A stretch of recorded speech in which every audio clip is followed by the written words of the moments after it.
Bonjour mes chers élèves, nous allons aborder la définition de la fonction linéaire. Alors, on a besoin d'un nombre réel non nul, A. La relation f qui associe à tout nombre réel x un nombre réel unique y, alors nous avons trois nombres, le a, le x et y, tel que y égale à ax est appelé, c'est quoi? C'est qui est appelé? C'est quoi? C'est la relation f est appelée fonction linéaire. On écrit f est une fonction qui associe à x le nombre ax. Le nombre a s'appelle le coefficient de la fonction f. On note f de x égale ax. C'est ça le coefficient de la fonction. Ce coefficient, on l'obtient par la relation ou le rapport. Pour obtenir a, le nombre a, on écrit f de x sur x. Nous allons faire des exercices et des exemples pour définir ce nombre a. Alors, c'est ax sur x, on simplifie par x parce que ça, c'est un produit. Hein? Ça, c'est un produit. A multiplié par x.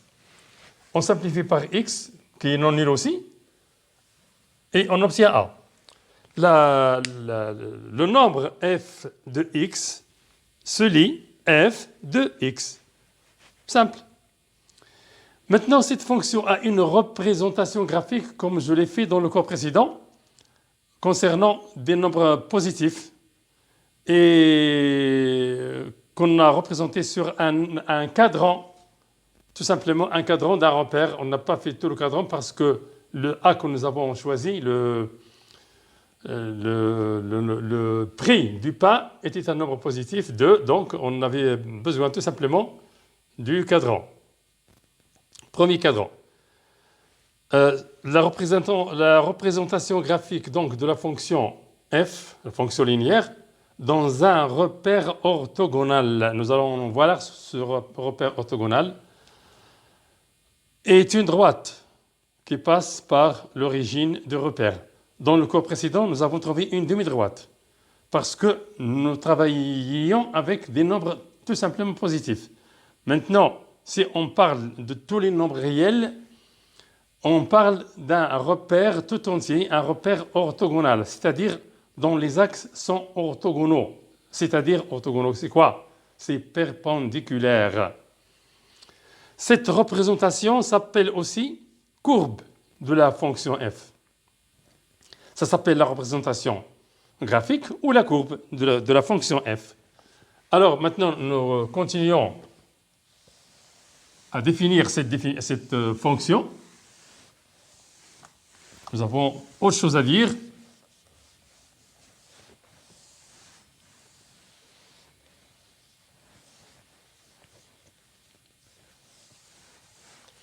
D'abord, une remarque. F est une fonction et f de x est un nombre. Certains élèves confondent f et f de x. On parle de la fonction linéaire f et ces élèves qui confondent des choses disent la fonction f de x. Non, f de x, c'est l'image de x par la fonction f. Alors, f de x est l'image de x par la fonction linéaire f. X est l'antécédent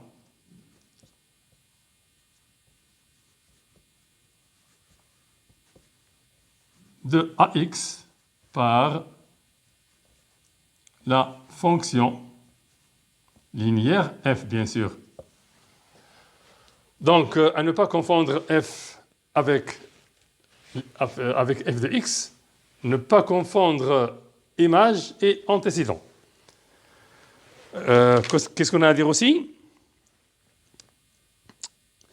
Pour tracer donc, puisque nous avons dit avant que la représentation graphique d'une fonction linéaire est une droite, alors cette droite passe par l'origine, parce que nous avons vu que le prix de 0 pain est 0. Donc, si on a toujours f de 0 égale 0, n'est-ce pas? Parce que f de 0 égale en principe a multiplié par 0. C'est ça le x. Voilà. X égale à 0, donc ça, c'est égal à 0. Ça veut dire quoi? Ça veut dire que nous avons un point de coordonnées. Vous avez eu déjà les coordonnées dans les classes précédentes. Le coordonnée x, qui est le premier, je l'écris, x. X et y. C'est quoi y? Y égale f de x. F de x égale 0. Donc, le m aura comme coordonnée m 0 et y égale 0, bien sûr. Donc, ça, c'est le point O. C'est l'origine de l'axe. C'est l'origine du repère, pardon. Donc, j'ai dit la représentation graphique d'une fonction linéaire où la courbe d'une fonction linéaire passe par l'origine du repère. La courbe de la fonction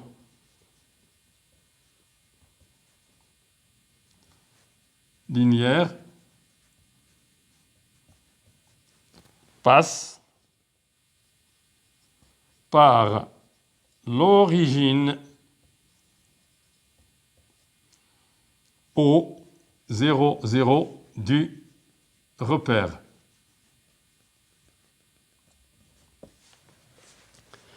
Nous savons tous que pour déterminer une droite, il suffit de déterminer 2 points distincts de cette droite.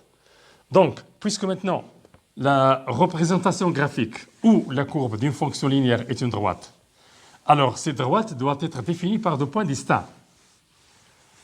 Un point distinct connu, toujours, c'est l'origine du repère. Donc, pour tracer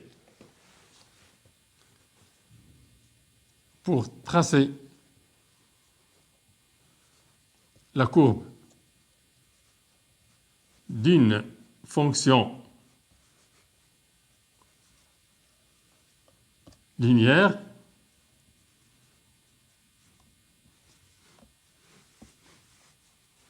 il suffit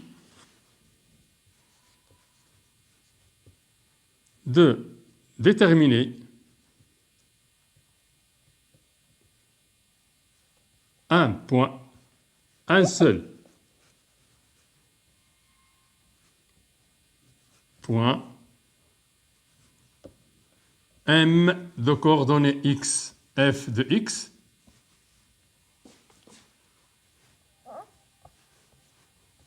tel que M différent de O, l'origine du repère. Voilà. Alors, on a presque tout dit. Maintenant, nous allons faire des exemples ou exercices.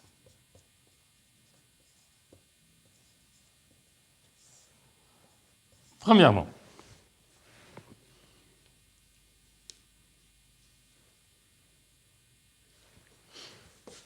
soit G, alors pour désigner une fonction linéaire, il n'est pas nécessaire de dire toujours la fonction f. On peut dire fonction G, fonction I, fonction J, fonction M, et ainsi de suite. Soit G, la fonction linéaire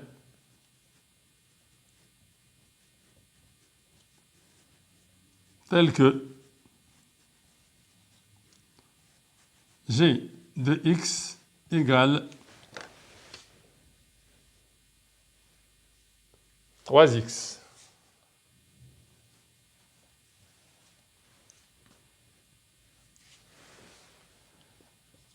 Déterminer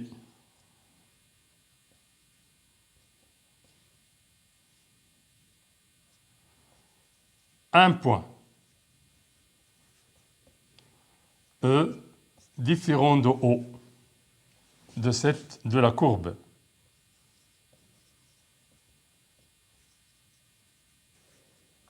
De cette fonction.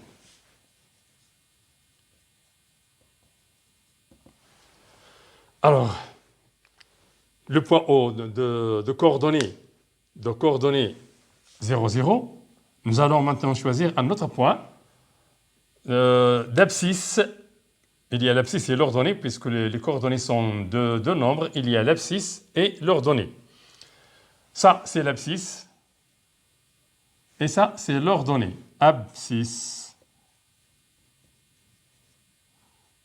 et ordonnée. Voilà. L'abscisse, c'est X, l'ordonnée, c'est Y. Toujours l'abscisse. Donc, ça, c'est un couple de nombres associés au point M. La première ordonnée qui est à gauche de la virgule, les deux nombres sont séparés par une virgule. Le nombre qui est à gauche de la virgule s'appelle l'abscisse. Et celui qui est à droite de la virgule s'appelle l'ordonnée. Toujours comme ça. Donc, il suffit de terminer un point différent de O. On choisit n'importe quel nombre différent de 0. X différent de 0. Par exemple, on prend X égale 2 ou 3 ou moins 2. Je prends moins 2. X égale à moins 2. Alors, donc, je considère un point E de coordonnées d'abscisse d'abord moins 2. Moins 2. Ici, je dois avoir f de moins 2. Donc, g, pardon, parce que j'ai la fonction g. Alors, g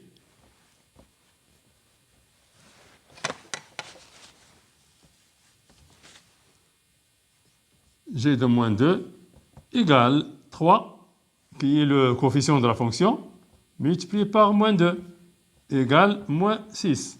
Donc, alors, E de coordonnées moins 2 et moins 6. Donc, la représentation graphique de cette fonction doit passer par O, l'origine du repère, et par ce point de coordonnées moins 2, 6. Vous pouvez le faire sur votre cahier pour savoir. Si, ça y est, c'est tout. On obtient, avec ces deux points, on obtient la droite qui représente la fonction g définie comme ceci. Maintenant,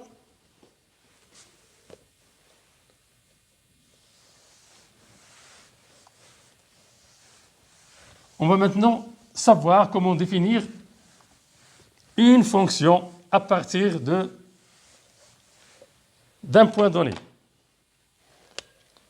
Alors, déterminer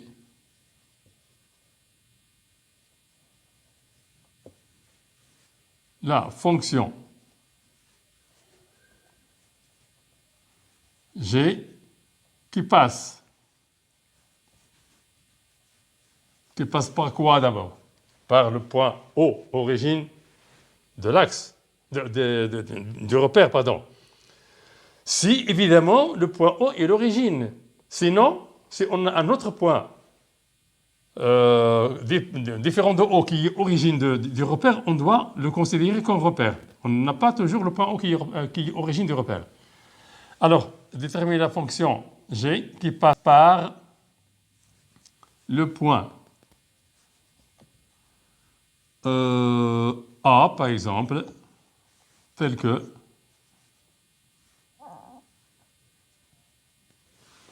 A de coordonnées moins 1, 5. Qu'est-ce que ça veut dire ça? Comment peut-on alors définir?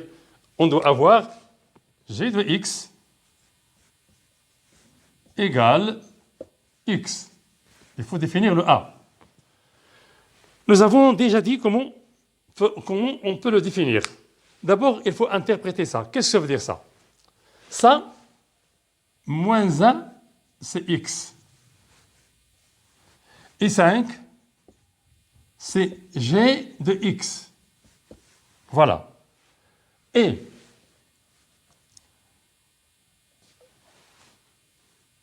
le a, g de x par exemple, g de x sur x égale a, le a qu'on cherche. Mais c'est quoi g de x sur x? Égale 5, g de x égale à 5. Ah, là voilà. 5 sur x qui est moins 1 égale moins 5. Donc, ce g de x égale moins 5x. Donc, point d'interrogation, c'est moins 5. Voilà comment on définit une fonction à partir d'un point de sa courbe. Déterminer la fonction g dans la courbe, dans la courbe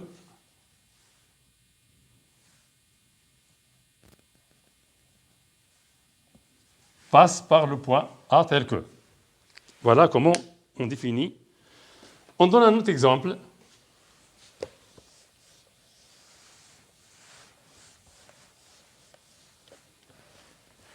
Définir la fonction f maintenant. Dans la courbe passe par le point A tel que A de coordonnées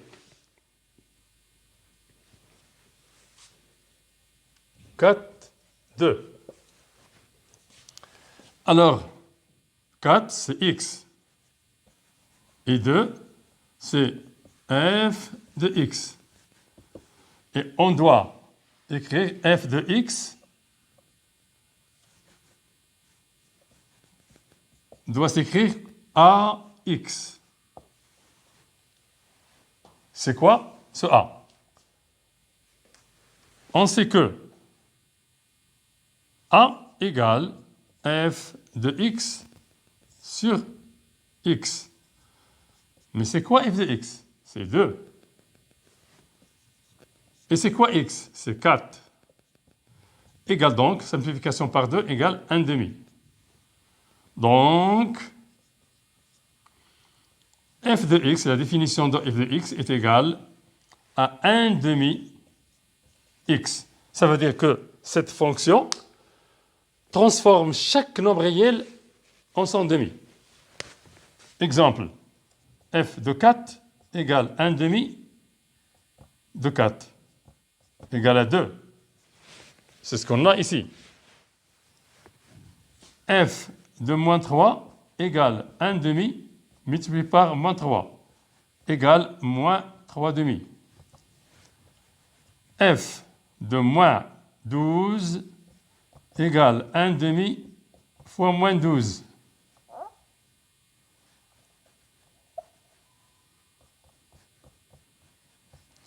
Égale, simplification par 2 égale moins 6. Et ainsi de suite. J'espère que vous avez saisi ces notions d'une fonction linéaire. Je vous laisse et au prochain cours, Inch'Allah, sur les exercices et les représentations graphiques de cette fonction.